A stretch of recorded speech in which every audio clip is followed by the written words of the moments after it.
My sense is that 2019 is going to be a very, very misleading year, and it's going to incline many people to expect Trump to be a one-term president and there to be a left-leaning, potentially female candidate winning in 2020. I don't think that's going to happen.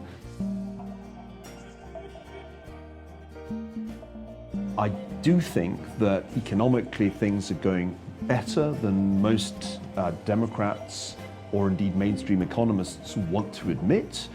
After all, the economy in 2018 did grow at around 3%, and if inflation doesn't show up, then rates won't go up. Under those conditions, with the Fed essentially on pause mode, ready for inflation, but not too worried about it, then I think the economy is not going to suffer a recession in 2019. I find that highly unlikely. It's not going to grow as fast because the big impetus from the tax cuts at the end of 2017 has largely gone. But if you look at the most recent numbers, investment in non-residential assets was pretty high still in the last quarter. And that investment will in turn have consequences for productivity in 2019. So I guess standard view of many people, particularly towards the end of last year, was, terrible stuff is coming. There's going to be a recession because, well, gee, isn't it time for a recession? It's been ages since we had one.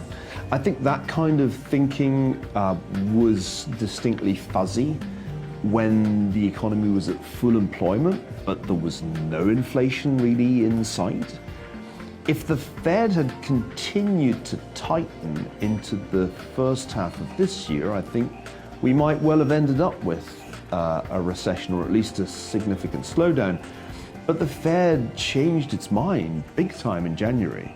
And I think this is a huge shift away from a rather formal model-based approach to monetary policy to one in which the Fed is just going to wait and see.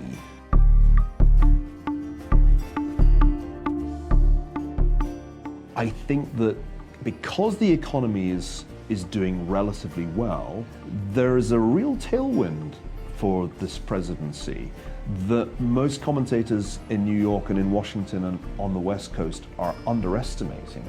At the same time, what we see is the Democrats, as I mentioned before, lurching to the left with the Green New Deal and a bunch of other policies on tax that sound great if you're in, I don't know, New York City, but don't sound so great to the rest of the country. So my sense is that 2019 is going to be a very, very misleading year, and it's going to incline many people to expect Trump to be a one-term president and there to be a left-leaning, potentially female candidate winning in 2020. I don't think that's going to happen.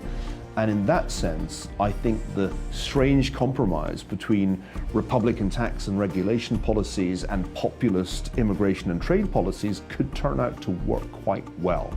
It's certainly way too early to start writing the obituaries on the Trump presidency. There's no question that the erosion of trade union power is one reason why workers have lost bargaining power, but I don't think it's by any means the only explanation. Technology has played a part and globalization has played a part. Probably globalization has played the larger part, and Chinese workers in particular entered the global labor force in the 80s and 90s and into the 2000s. The returns on unskilled labor in developed countries were going to fall even if trade unions had somehow managed to preserve their power intact. And the same applies to the increasing use of technology to displace labor. So we are in a world in which the returns to labor have been depressed and the returns to capital have been significantly enhanced. Well, the most interesting number to look at is labor force participation. Prime age male labor force participation in the United States is low by international standards, and it declined really quite steeply over the last decade. The question is, does that reverse itself, or have people left the labor market never to return? And we don't quite know the answer yet. Some evidence from recent months suggests that people are returning to the workforce who'd left it.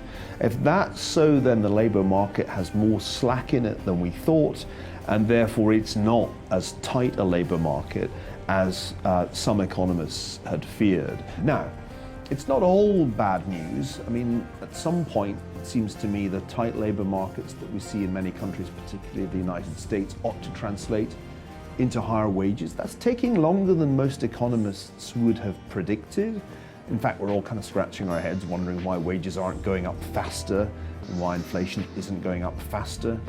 I think one reason that that's not happening, although there are a bunch, is that many people, even if they are in employment, are asking themselves the question, at what point does the autonomous vehicle or the iPad or whatever it is come along and make me obsolete? The bad news, if you were planning on living off relatively unsophisticated skills, is that it's not about to get better. The problem is really that many of us arrive at the moment of employment not really having acquired skills that are likely to earn us a good income. There's a big mismatch between what the economy wants and what we're educating people to do. The problem lies, I think, in large measure in public education at the high school level. There is also a problem in the college level. There's a lot of bad education out there that really equips young Americans very poorly for the modern economy. When you look at where Americans come in the league tables for educational attainment at age 15, it's kind of appalling. There is a real quality problem in public education in the United States. And that, I think, is where we need to spend much more of our attention as a society. It depresses me how little discussion there is in America today of education. It has become the invisible topic in policy debate. I think if we don't address that issue, we condemn a substantial proportion of our population to, if not poverty, then at least stagnation. They will not get out of the bottom quintile of the income distribution if that's where they started. So top of my agenda for reform would be reform education and try to give people who are in that bottom quintile a much better chance than we currently give them.